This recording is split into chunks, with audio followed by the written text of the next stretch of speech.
नमस्कार दोस्तों। आज की इस वीडियो में हम बात करने वाले मिडिल ईस्ट में चल रहे बड़े तनाव की। अभी हाल ही में एक बड़ी खबर सामने आई है कि इजराइल और लेबनान के बीच जो सीज फायर चल रहा था उसे 3 हफ्ते के लिए और बढ़ा दिया गया है। सबसे महत्वपूर्ण बात यह है कि यह घोषणा यूएस प्रेसिडेंट डोनाल्ड ट्रंप ने की है। लेकिन सबसे बड़ा सवाल यह है कि सच में युद्ध रुक गया है या सिर्फ कुछ समय के लिए शांति है।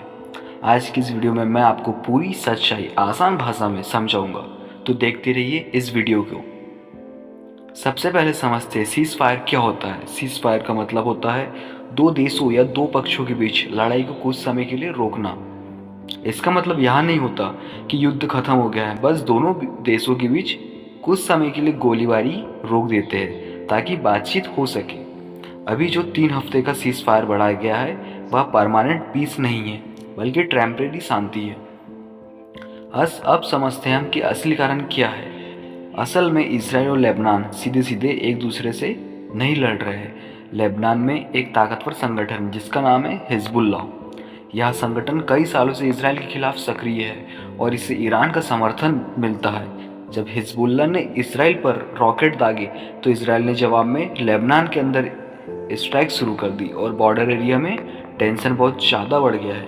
अब बात करते हैं कि सबसे बड़ी खबर यह है यूएस प्रेसिडेंट डोनाल्ड ट्रंप ने व्हाइट हाउस में हुई बातचीत के बाद यह घोषणा की है कि इजराइल और लेबनान ने सीज फायर को 3 हफ्ते के लिए बढ़ाने की सहमति दिखाई है। इसका मतलब यह है कि दोनों देश फिलहाल बड़े युद्ध से बचना चाहते हैं, लेकिन यह एक महत्वपूर्ण बात समझना जरूरी है। यह सीज फायर अमेरिका की मीडिएशन से हुआ है और ग्राउंड लेवल पर अभी भी टेंशन पूरी तरह खत्म नहीं हुई है।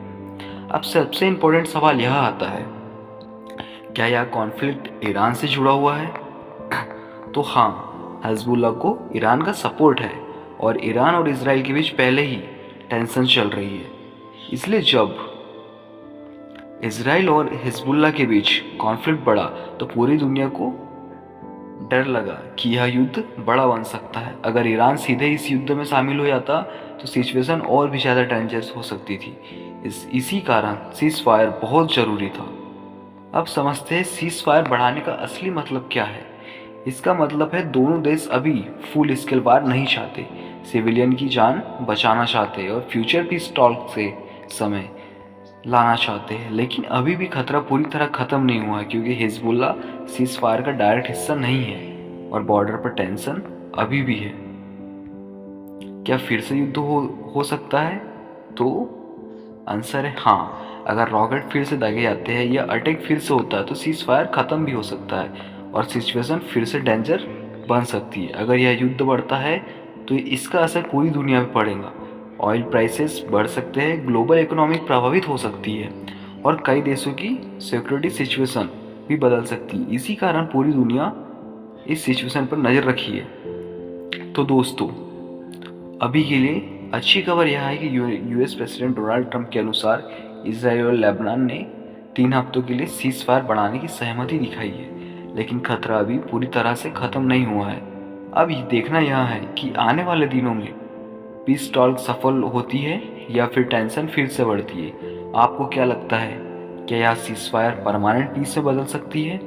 कमेंट में ज़रूर बताइए। और ऐसी इंपॉर्टेंट इंटरनेशनल और नेशनल और स्टेट न्यूज़ देखने के लिए और ट्रैवल जानकारी जानने के लिए, स्पिरिचुअल जानकारी जानने के लिए हमारे चैनल को सब्सक्राइब जरूर कीजिए। धन्यवाद। जय हिंद, जय भारत। मिलते हैं नेक्स्ट वीडियो में। मैं आपका दोस्त बॉबी ओमकार।